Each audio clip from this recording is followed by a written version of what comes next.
Hello everybody, I am the Philosopher with Deviant Divination Tarot Card Readings, and today I'm going to be doing a reading for Anonymous because this person did not want me to reveal their name, which is fine. So we're just going to call you A. Just kind of like in, what's that TV show off the book? Pretty Little Liars. A. Who's A? We have no idea. It's a secret. And they'll drag it on and on and on and on and on. Just so that way people will stay stuck on it. And so, basically, you just wanted to have a one card reading, and this one card reading, you basically just wanted to say, what's going on in my life and what do I need to focus on? Now, with my one card readings, I will admit that I typically have a second card to kind of back that up, just to kind of add on to it. It's what I call layers. Everybody has different names for it. So with my one card readings, I have a one card layered reading.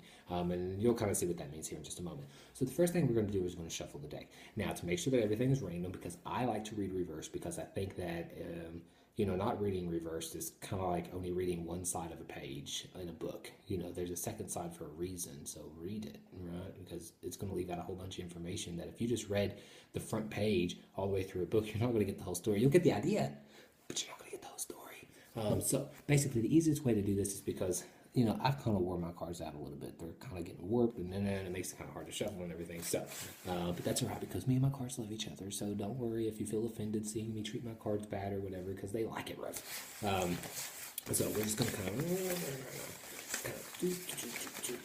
just keep doing this. Oh, some of them turn upside down. That doesn't mean anything. I don't care what anybody says. If one card falls out of the deck, it's not the world trying to tell you to read that card. It's just I'm just not very good at shuffling, so don't worry about it.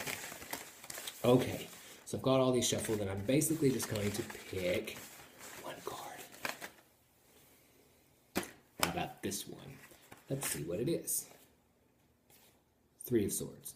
Man, I feel like I just did a reading with this Three of Swords, so let's go on. So let's do your layer card, shall we? And we'll pick this one. The Ten of Wands. So we can just get the rest of these cards out of the way, and then we'll dive into your reading. So we'll just scoot you guys right on over there out of the way. Okay, excellent. So let's take a look here. So we got a one card reading with a layer.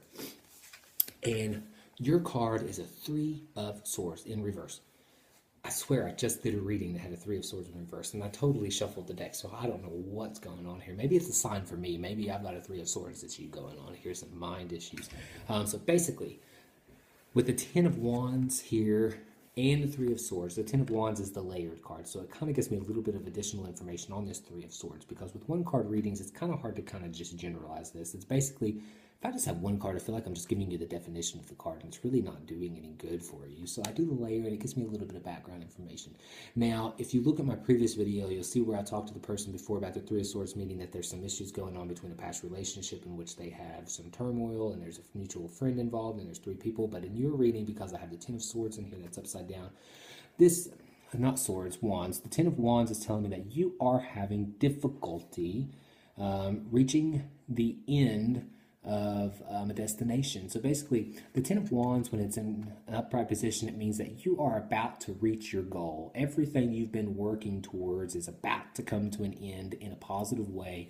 You are succeeding. Everything you've been working towards is coming available, and you are just doing great. It's like going to college, getting a degree, and then once you get the degree, all of a sudden now, after all that hard work, you're going to get that job that you dreamed of your entire life. But you have the Three of Swords in reverse with it. So two reverse cards definitely power each other. Air and fire definitely power each other, and they're in the same thing. So these are very, very, very, very strongly associated cards here. So basically, this is telling me that you are having a problem getting over a past emotional, stressful time. It could be with a relationship, and it may not be a relationship, but if I have to tell you with these cards here, it tells me that it is dealing with a relationship. You had a very, very, very powerful relationship in the past that ended very hard, and you worked so hard on that relationship. That person just wasn't putting into that relationship what you were, and you just feel like after all that hard work, now it's just all kind of went down the drain, and you've wasted your life. So if there's any suggestions that I have, I don't just make out of the blue suggestions. I kind of take your card and say, okay, what's missing in the reading? I have an air sign, I have a fire sign. There's there's four elements. There's air and fire, of course you have those, but then there's also water and what am I missing? And earth, water and earth. Okay, sorry about that. Water and earth typically feed to each other too, so those are very strongly powerful cards that aren't present in your reading. So if I had to say anything, it's basically telling me that you are not having that movement and you are not having that groundedness. So basically it's telling me that you are not able to move on from this because you are still stuck on the past. All right? The only advice that I have for you is just to move on. I know it's going to be tough. I know it's going to be difficult. I know it's going to be emotionally stressful for you, and that's okay. You can cry at night. That's perfectly fine. We all do it. Don't feel embarrassed or upset about it. Everybody does it whether they admit it to you or not. Sometimes when breakups happen or relationships end, especially if you've put a whole lot of work into them, it's going to be emotionally stressful for you, but that is okay. Okay? So give you one night, cry it out, find you some friends, go out, party, find you a new guy, have a one-night stand, move on, and bam, ready to go. Now I'm the Philosopher, Deviant Divination Tarot card readings. Have a great day.